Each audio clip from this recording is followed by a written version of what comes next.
qu'il faut venir assez tôt afin de trouver les bons jouets et les bonnes affaires. De bons jouets, de bonnes affaires, cette mère de famille ne croit pas si bien dire à 1 mois et demi du grand rush de Noël. Et puis il y a cette opportunité d'acheter très tôt, éviter toute cohue bien sûr, mais cerise sur le gâteau, l'avantage de la réduction dont vous bénéficierez, 20 à 40 € de moins pour un achat anticipé dans certaines surfaces spécialisées. Le client est roi, c'est bien connu, autant jouer l'anticipation pour détenir la pole position dans la compétition engagée entre spécialistes du jouet. C'est une obligation du fait qu'on est loin de la métropole, on est obligé effectivement de commander très tôt pour avoir suffisamment de stock pour tenir jusqu'au 25 décembre. Commander très tôt. La course contre la montre est en marche en effet depuis les mois de juillet et août. Les premières livraisons ont déjà été effectuées.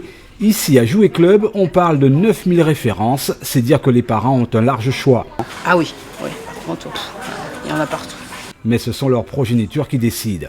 Les parents, généralement, pour Noël, c'est pas eux qui choisissent, donc ils ont la liste du Père Noël, donc après, eux, ils viennent en magasin avec la liste, et donc ils prennent ce qu'il y a sur la liste très souvent, donc effectivement, quand c'est un choix des enfants, c'est pas très compliqué pour eux.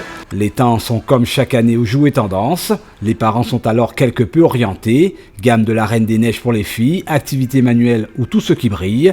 Chez les garçons, les célèbres Cars se sont fait rouler dessus par les héros des temps modernes. Star Wars détient la vedette. En clair, il faut des jouets qui font du bruit, des jouets interactifs, de l'électronique. Les valeurs se perdent, même les petites filles auraient perdu leur âme d'enfant. Je vois pas mal aussi des enfants qui aiment les poupées qui sont un peu, vous savez, qui font peur. J'aime pas trop. Je trouve qu'avant c'était mieux, elles restaient dans leur monde de petites filles. Là, il y en a qui, à 5 ans, elles aiment déjà les poupées un peu vampires et tout. Je trouve que c'est un peu limite. Le calme avant la tempête, plus pour très longtemps. Dès le 15 novembre, la course aux cadeaux battra réellement son plein, jusqu'au jour J pour les retardataires.